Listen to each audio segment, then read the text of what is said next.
Tak ada dari kita yang terlahir ke dunia ini yang tidak menjadi seorang pemimpin, termasuk Anda.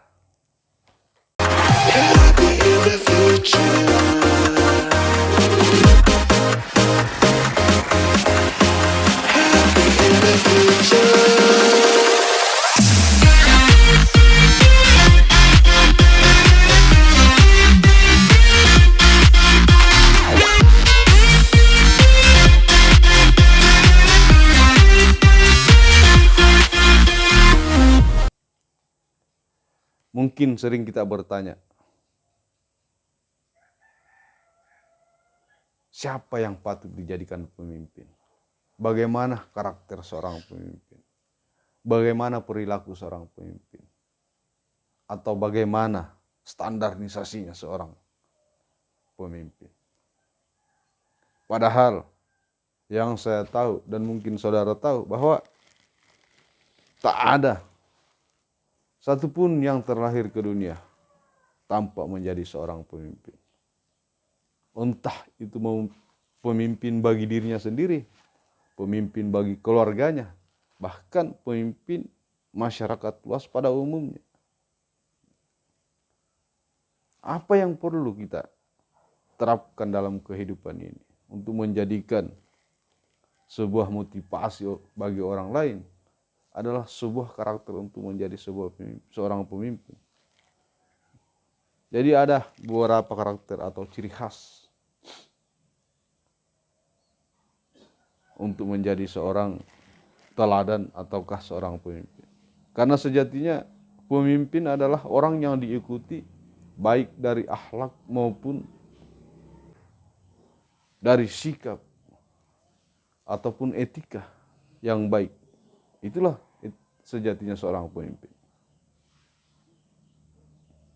Kalau misalnya Anda atau saudara-saudara yang lain memimpin di salah satu perusahaan ataukah salah satu instansi pemerintahan, ya wajiblah saudara untuk menjadi seorang yang berkarakter baik atau seorang yang mempunyai sifat atau etika yang baik yang perlu dicontoh, yang perlu diikuti oleh banyak orang atau yang terdidik atau yang menjadi anak bawahan saudara.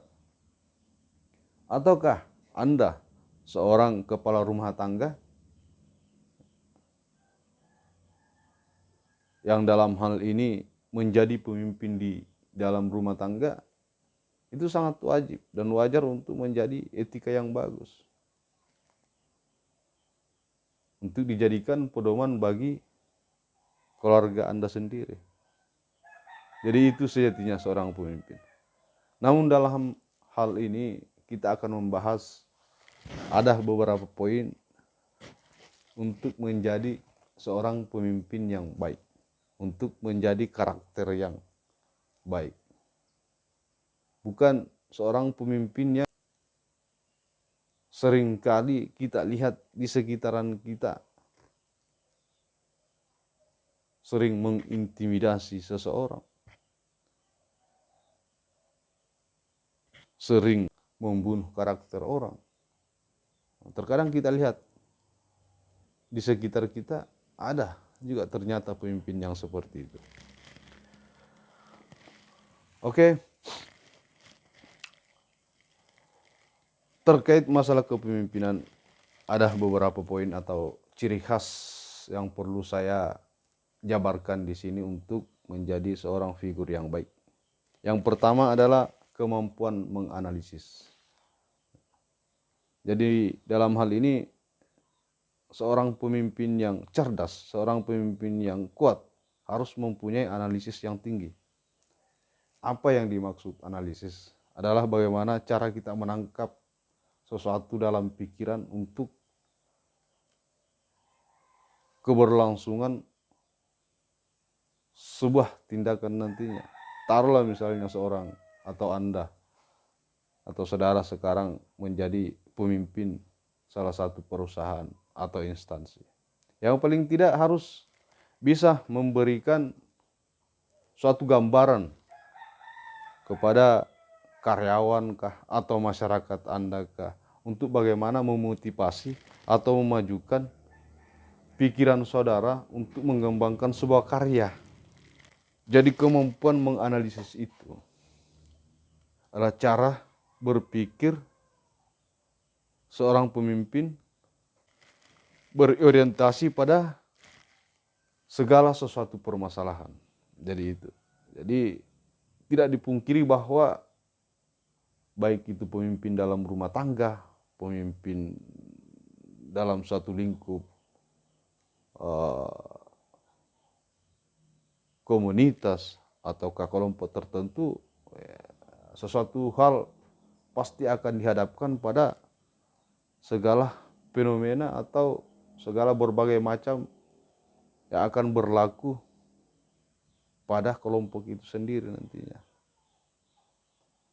Baik itu secara internal maupun eksternal. Jadi persaingan-persaingan itu selalu muncul di saat kita lengah menganalisa apa yang seharusnya kita pikirkan. Jadi itu, pemimpin yang kuat adalah bagaimana kemampuan analisanya bisa membayangkan segala sesuatu yang akan terjadi di kedepannya nanti. Itu yang pertama. Dan kemudian yang kedua adalah pengetahuan yang luas.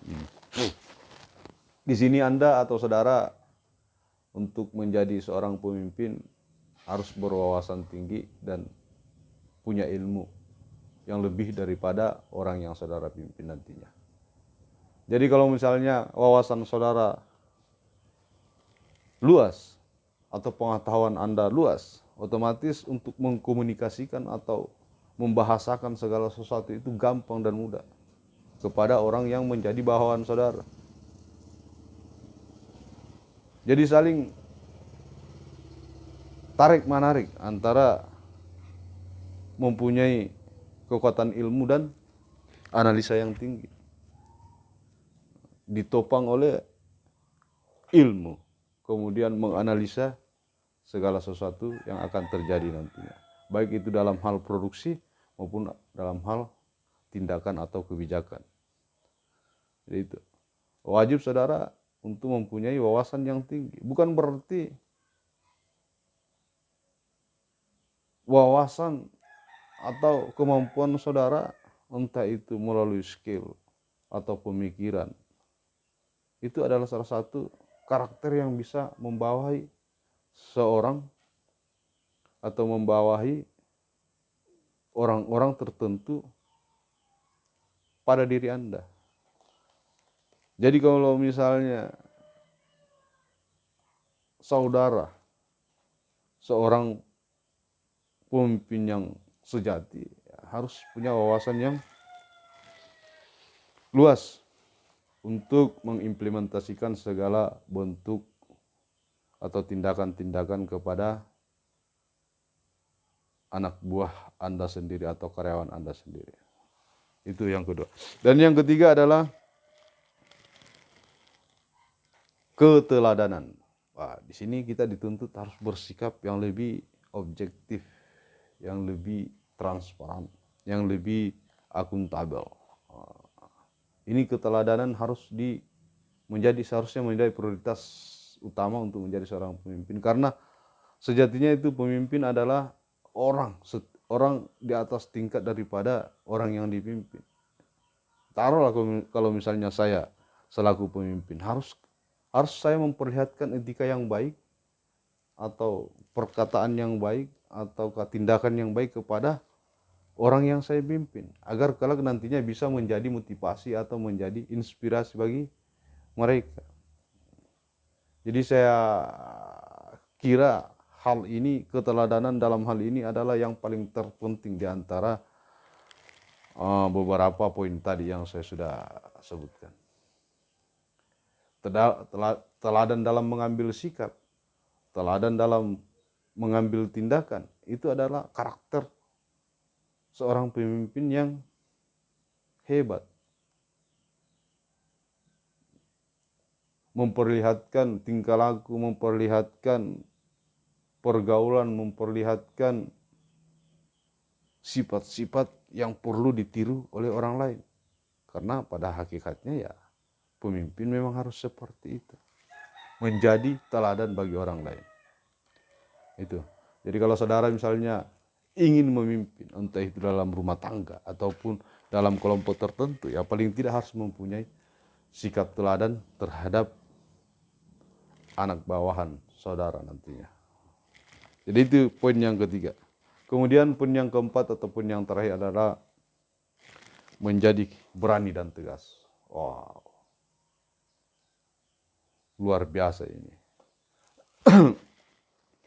Menjadi berani dan tegas. Berani dalam hal ini bukan berarti menjadi seorang yang bertangan besi, bukan menjadi seorang yang diktator, bukan menjadi seorang yang dalam artian kuat dalam menjadi tetapi berani mengambil tindakan, berani mengambil sikap, tegas atau berkomitmen, punya pendirian, punya prioritas untuk tetap maju, punya keunggulan, dan punya simpati.